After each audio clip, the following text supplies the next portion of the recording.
Hi, welcome everyone to my week 7 presentation on conflict management. Public agencies are tasked to be representative governments, and with increase in diversity, there can be more creative alternatives, quality ideas, and introduction of different and opposing ideas and viewpoints. However, conflicts can arise on the same points there. With opposing ideas, often we have different views on how we perform and shape our jobs. There's different knowledge, backgrounds, skill sets, and also outside of work. We have different responsibilities at different ages, some with kids and some with not. And so conflict can arise fairly easily within an organization.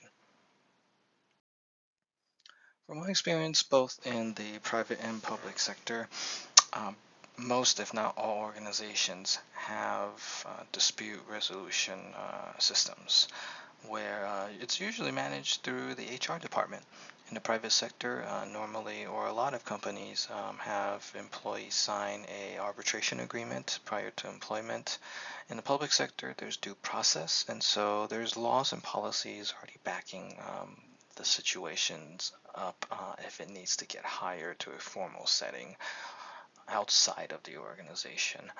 The areas where I believe needs to be focused on, and as our readings have stated, to be less costly and less impactful, is looking to our leaders in the organization, where managers and leaders that have direct knowledge of the organization and has a general sense of the culture can better resolve conflicts among employees.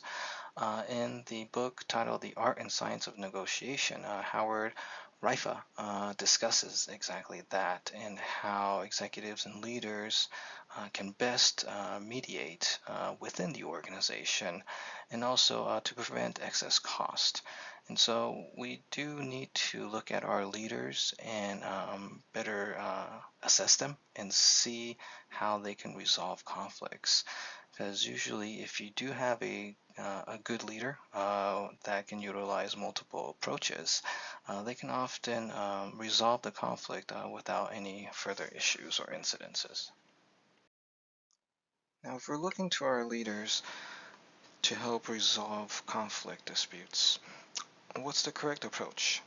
In both books by Yuri, he discusses dispute system designs and also design principles where the system should have certain functions that's inherent in order to heal emotional wounds, reconcile differences, evaluate certain rights and powers that belong to the individuals, and most importantly, contain and prevent disputes from escalating or having future occurrence. Um, with the design, I found a lot of interesting articles that actually backs it up. In our next slide, I will go over those. Now, the first and second online article that you see there, 5 conflict management strategies and leadership versus conflict resolution, they both discuss pretty identical methods or approaches to resolving conflict by management.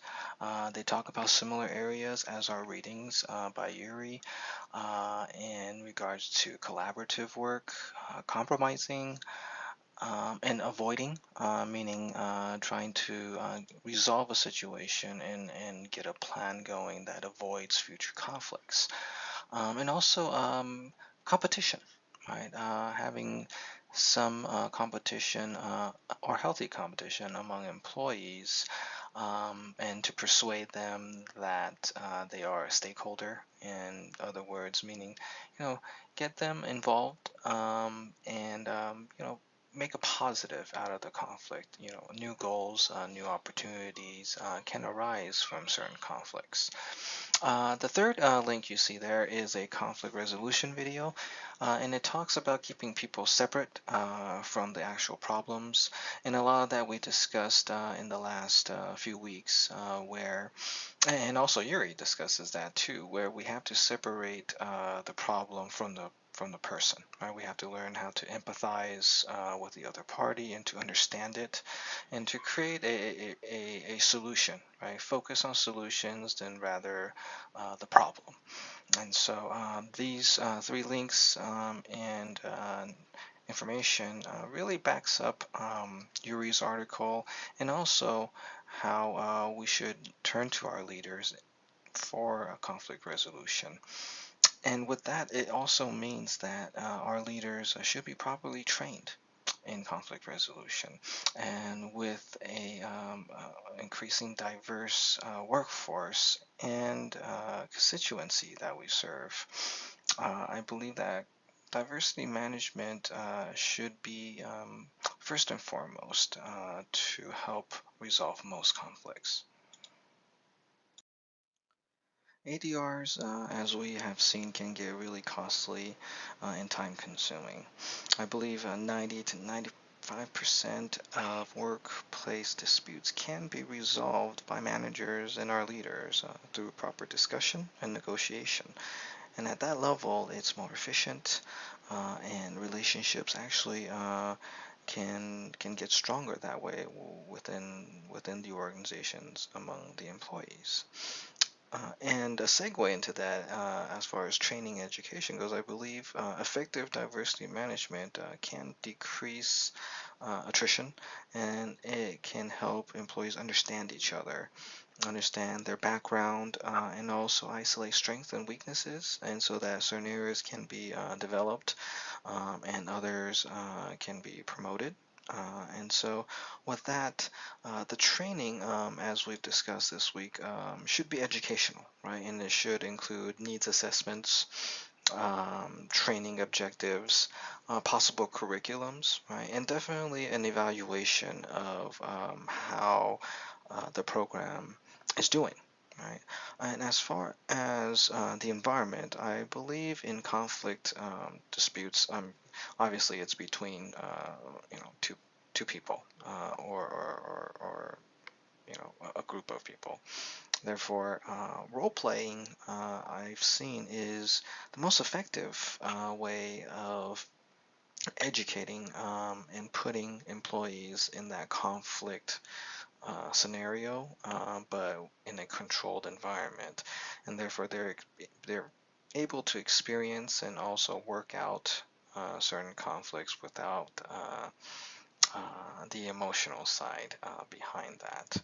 And so, with that, I believe we should look through our leaders and have effective diversity management, but also help educate our employees through actual real life scenarios, so that they can have a controlled environment to resolve possible conflicts and future conflicts. And with that, I thank you, and I will see you all next week.